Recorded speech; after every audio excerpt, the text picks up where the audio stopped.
Oh, hello, this is Tak Chong from Walk with Tak. Welcome to my YouTube channel. If you enjoyed this video, please like, subscribe, and share. And please write me at walkwithtak@gmail.com if you have any question regarding this video. If you have any video that you would like me to make, I would be delighted to hear from you. So let me first explain the three rice experiences that I have in the past.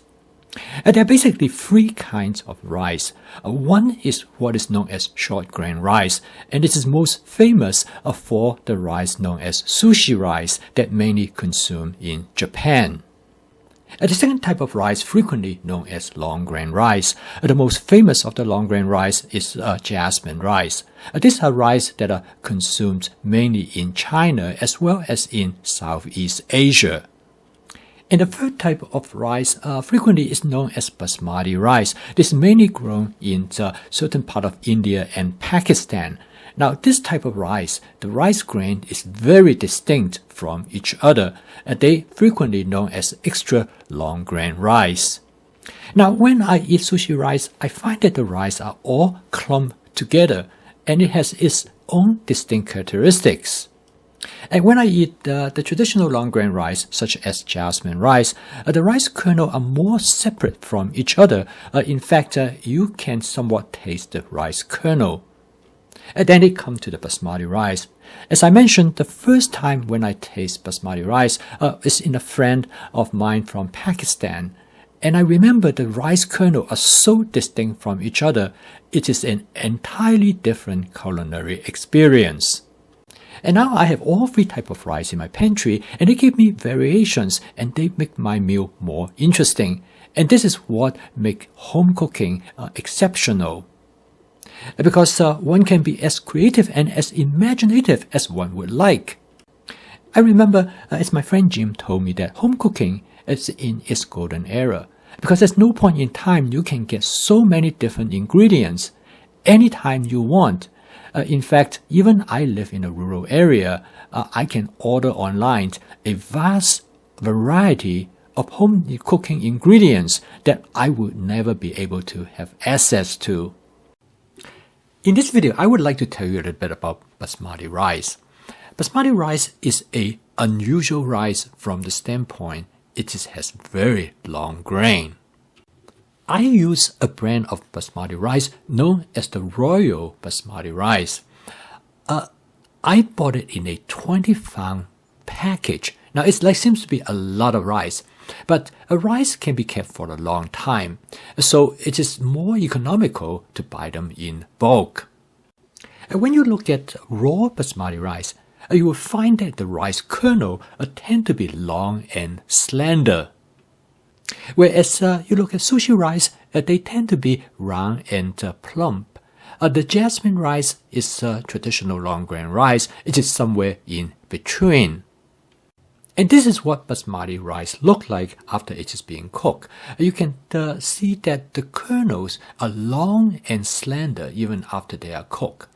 And the reason is because that they absorb a small amount of water in comparison to short grain rice. One common descriptor for basmati rice is that the rice are more fluffy as compared to short grain rice or other type of long grain rice such as jasmine rice.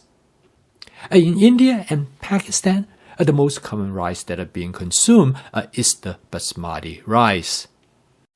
And now, because of these characteristics, basmati rice probably will make the best fried rice if you like the fried rice kernel to be nice, dry, and separate from each other. For just eating the rice alone, I personally prefer jasmine rice, whereas my wife prefers basmati rice. However, when it comes to fried rice, both of us agree that the basmati rice make the best fried rice. And my friend Jamie, she loves shrimp fried rice, and she told me that the best fried rice that she ever had is a shrimp fried rice that made from basmati rice. So in this video, I'm going to create a shrimp fried rice very much like she did in her fried rice. I cook this fried rice, use my basic fried rice template. I started with 2 tablespoons of cooking oil. I use canola oil, and then I spot season the wok. And I add 4 eggs to the wok. I have seasoned the wok in such a way that to make sure that the wok has a non-stick cooked surface. And the spot seasoning method works extremely well. And if you want to know about how this method works, you can take a look at this video. Frying an egg is always a challenge for woks without non-stick coating. But using my method, the wok has a very, very nice non-stick cooked surface. As you can see, the egg did not stick to the surface of the wok at all.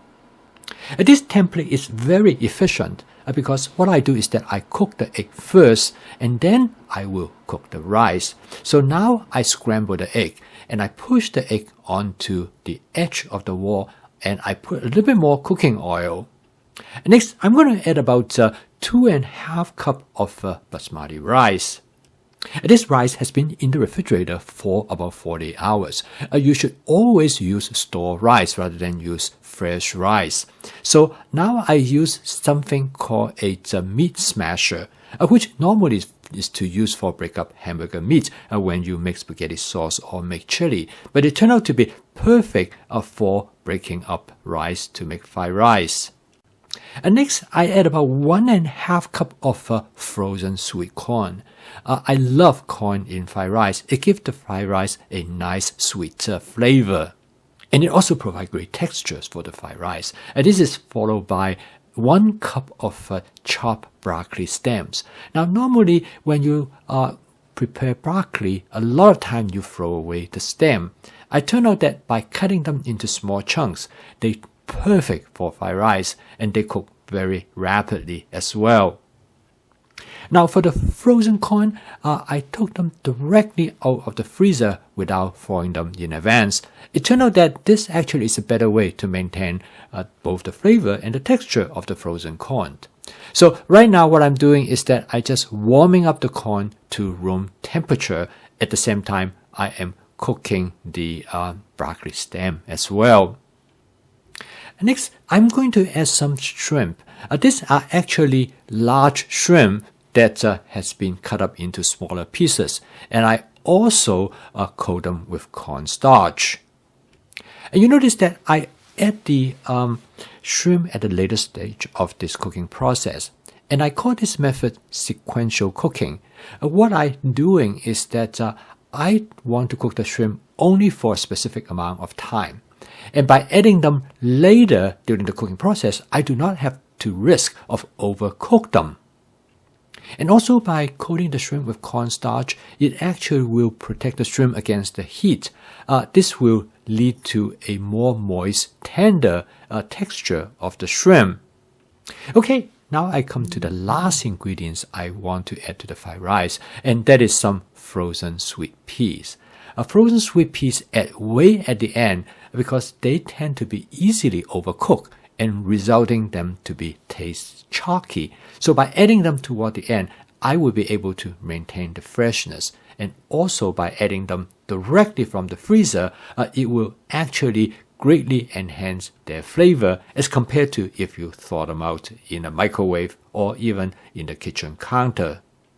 So okay, the fried rice is essentially done. This is all the ingredients that I want to add to the fried rice. So the next step is that for me to taste the flavor of the fried rice. I'm going to flavor the fried rice with my basic seasoning mix. I designed this seasoning mix to enhance the natural flavor of the food ingredients. It is a great substitute for salt, and I have it available on Amazon.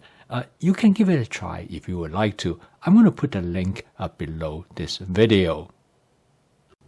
I prefer this flavoring method because it makes the dish taste more natural, so you can reduce your salt consumption.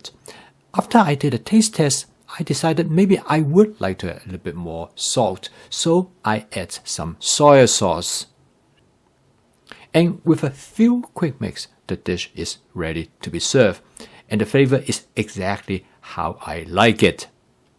I remember my cousin Marge in Canada always told me that what defines the fried rice is the rice.